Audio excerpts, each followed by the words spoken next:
محمد گرماشات و سادنه پای تختی داشتنه تو یعنی ته خوشبختی جونی گانم بسینی و یک کلام جز و هیچ خدای من یوشن سلام منش و گردو و اگر روزی چیدن ولا منش و گردو و دی و سلام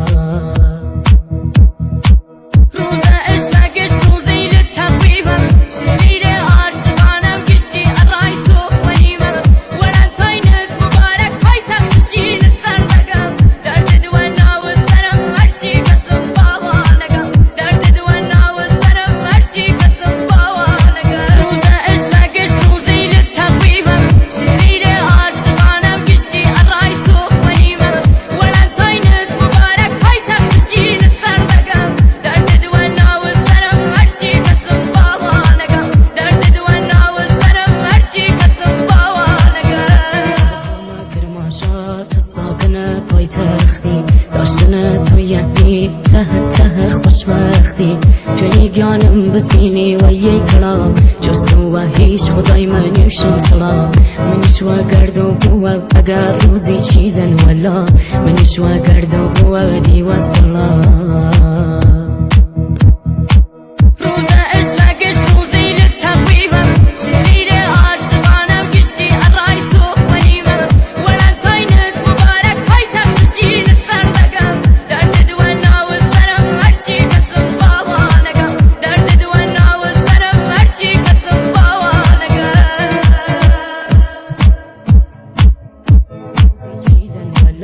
منش و گردو و دی و سلام